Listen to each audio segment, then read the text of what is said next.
Hi everyone, thanks for being with me. I hope you've had an enjoyable Easter, whatever Easter may mean to you.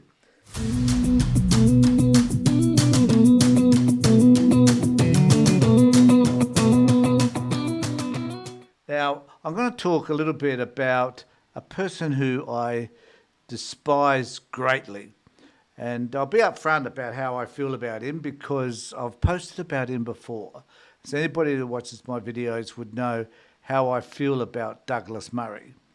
Now, there was an incident where he was on the Joe Rogan show recently, and it was interesting to watch this to see how combative he was. And he set this up so that he could wind up having an argument and take the other guest apart. Now, the way he goes about it is so disingenuous and so obvious, I think, to people like myself, that he was looking for a way by which he could have this argument. And so he decided to attack Joe as to why he has certain people on his show. None of, really when you think about it, none of Blinken Murray's business anyway, but he wanted to have an argument on the top rating podcast show in the world. So this is what he did. Now, the other thing that I want to highlight about Murray is that he continually wants to associate any Muslim behaviour or any behaviour that he declares is atrocious. And there are some behaviours that have been performed by Muslims. There have been some behaviours performed by Christians. It doesn't matter. But because a behaviour or because a Muslim person has committed an atrocity, then therefore all Muslims are the same. And I want to particularly be able to challenge that belief with you today with some relatively, I think, logistical and historical facts about all of those particular arguments. But before I do that, I want to play for you just a little bit of that first opening segment on the Joe Rogan show so that you can understand kind of where I'm coming from in relation to all of this. Now, Joe's just introduced him and the other speaker and hasn't really said all that much at the moment, apart from he wanted to have them both on because they have challenging views, which is fair enough. That's what Joe Rogan's about. But this is the opening stoush, if you like, or the opening argument by Murray. Quite a lot of people who are very against both in different ways. Yes. Do you think you've had enough people on who are supportive of either war? I don't know that word enough, if that's a good word. Let's say enough people who are on the side of Israel instead of wild critics of Israel. Well, I've had a few. I mean, I believe God Sad is on the side of Israel. For sure. Jordan is on the side of Israel. You had Mike Baker, Coleman Hughes. Yeah. Coleman did it for like 20 minutes, so it wasn't why he was here. No. I mean, none of them. And none of them is why they're here. You know? It's a good question. Do you think you've tilted one way? Me personally? No, just with the guests you've had. The guests? Yeah, probably more tilted towards the idea that perhaps the way they've done it is barbaric. Mm-hmm. But why do you think that is, just out of interest? I'm just interested in your selection of guests, because you're like the world's number one podcast. So yeah, it's not... I don't think about it that way. I just think I'd like to talk to this person. But... Can I just... sorry, it's your show, but sure. If you're going to interview historians of the conflict, or historians in general, why would you get somebody like Ian Carroll or... Yeah, but Ian Carroll, I didn't bring him on for that purpose. I brought him on because I want to find out, like, how does one get involved in the whole conspiracy theory business? Because his whole thing is just conspiracies. Sure. You know? But do you have any... I mean, there's been a tilt in the conversation, in both conversations in the last couple of years. And it's largely to do with people who have appointed themselves experts, who are not experts. And this is the interesting argument that he puts forward, is that he believes that he's the expert because he's been to some of these places that people write about. But it isn't possible to have an opinion. So he gets a little confused, I think, between someone who declares to be an expert and someone who just simply has an opinion. I have an opinion on lots of things, probably am an expert in nothing, but I'm still entitled to my opinion. But this is the argument because Douglas believes that he is the expert in all You things. mean like Ian? I don't think he appoints himself an expert in anything. Who's that other dude who thinks he's an expert on Churchill? Oh, Daryl? Daryl Cooper Darryl. does not think he's an expert. No, in fact, I think it's everybody else is always calling him an expert, and he's like, I'm just a history Have you nerd." ever absorbed any of his material? Have you ever consumed any of his podcasts or anything like I that? tried. Yeah? It's pretty hard to listen to somebody who says, I don't know what I'm talking about, but now I'm going to talk. Or I don't know about this. Or Just listen to that I don't. So this is where Douglas believes he knows what he's talking about and therefore he's entitled to make an argument. But someone who declares that they're not an expert in anything, as I would declare too, doesn't mean that then I can have a legitimate opinion, I guess. This is what he's saying. I'm not capable of debating this historian, but I'm going to just tell you what I think. Yeah, but that's not I think that's a exactly little bit out of exactly what context. Daryl was saying. I mean, Daryl's point of view, however you feel about this, what Daryl is saying is he doesn't really like doing debates. He likes to do long format stuff where he can really explain his But position. if you throw a lot of shit out there, there's some point at which I'm just raising questions is not a valid thing. Mm-hmm. You're not raising questions. You're not asking questions. You're telling people something. Do you think Daryl's doing that? I think there's a whole bunch of guys doing that. I think Dave is doing that, very obviously. Dave's a comedian, but he's now mainly talking about Israel. No, I don't know if I'm mainly talking about Israel. That's but all I see you have on the internet opinions. doing. Yeah, but that's you Well, that just might be what you've seen, it's but just I don't you think that's. So consuming clips. but that is also your shtick now, isn't it? Well, what do you mean by that's my shtick? Well, you're not a geopolitics guy in general, are you? I don't. You see where Murray's going in this. He wants to convince people that Dave is not legitimate because he's just a comedian, and therefore he's not entitled to have an opinion.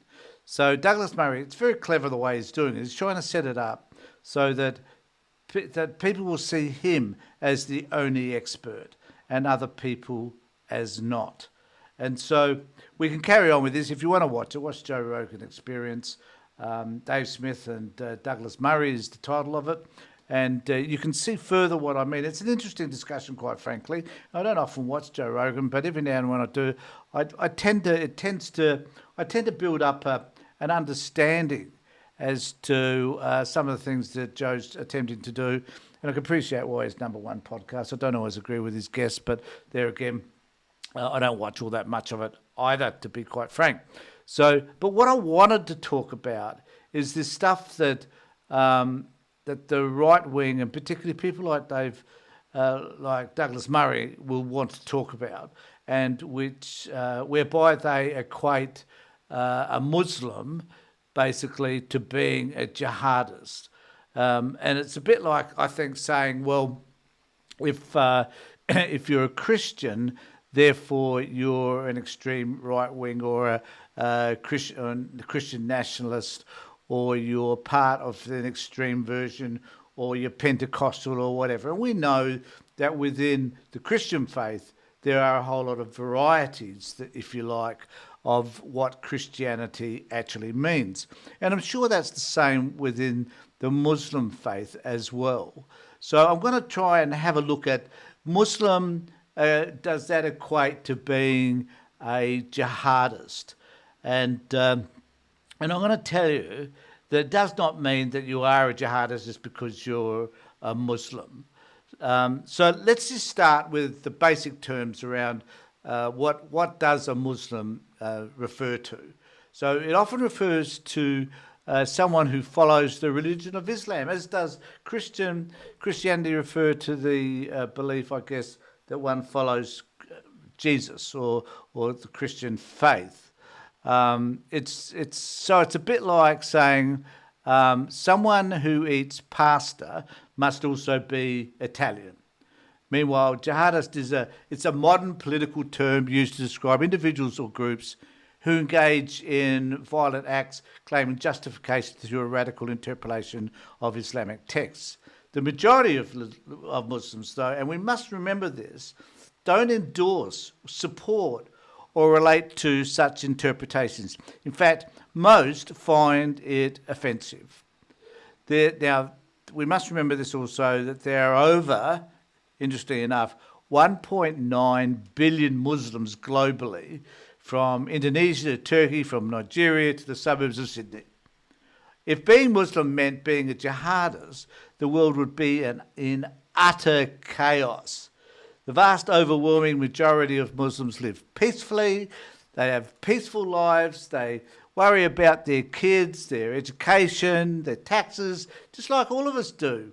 And you know, whether their coffee order was wrong, and then they're frankly not plotting for terrorist attacks on you or I. So, and it's a theology that's, I think, kind of diverse. It's like Christianity or Judaism. It isn't a monolith. There are multiple denominations. There's Sunnis, Shia, Sufi, Ahmadiyya, etc., with different beliefs and practices. The idea of one philosophy itself varies widely. For most Muslims, jihad is an internal struggle for self-improvement. It's not a call to arms. Saying all Muslims are jihadists is like saying all Christians are crusaders. It ignores nuance and leans heavily on ignorance. So victims of extremism are often Muslims themselves. In fact, it often overlooks in sensational headlines that most victims of jihadist violence are Muslims. Extremist groups like ISIS or Al-Qaeda often target fellow Muslims who don't subscribe to their extreme ideologies. So labelling all Muslims as jihadists isn't just wrong, it's insulting to the people who are often on the front lines against terrorism. So making a sweep assumption that all Muslims are jihadists because some self-identified Muslims commit acts of terror is a textbook example of hasty generalisation. In fact, it's a logical fallacy. It's like saying all white men are school shooters because a few have committed mass shootings. All are priests, or no, the other one is, are all priests child abusers because of scandals in the Catholic Church? It's wrong. It's offensive, and frankly, everybody is intellectually lazy, and it's people like this bloke, Douglas Murray, who keeps adding to this myth, this belief that people generate, that he wants to generate, that because you're Muslim, you are a bad person. And we must remember that Muslims are doctors, teachers, engineers, politicians, comedians, and yes, even peace activists. So there are all these people, we can name people that are footballers. There's Muhammad Ali, who literally dodged going to war because of his peaceful beliefs, incidentally. People like him and others are hardly the poster child of jihadist ideology. But we must look at why this assumption, and the assumptions that people like Murray put, are dangerous. It isn't, because what it does is it falsely claims that there's a kind of a racism. It kind of legitimizes discrimination. And it more importantly alienates communities. It makes it harder, therefore, to combat actual radicalisation by turning innocent people into suspects and giving extremists the clash of civilizations narrative they crave. So it is important, therefore, for us to understand what this is about, that being Muslim is a matter of faith. Being a jihadist is a matter of ideology, often political, violent, and rejected by mainstream Islam. Confusing the two is like blaming all vegans for bad tofu. So let's stick to the facts, not fear. One of So this is really what it's all about. It's trying to attempt to identify what the facts are. And to me, the facts are quite logical. That people like Murray are endeavouring to try and convince us of something which is not true. But it fits with their ideology about division.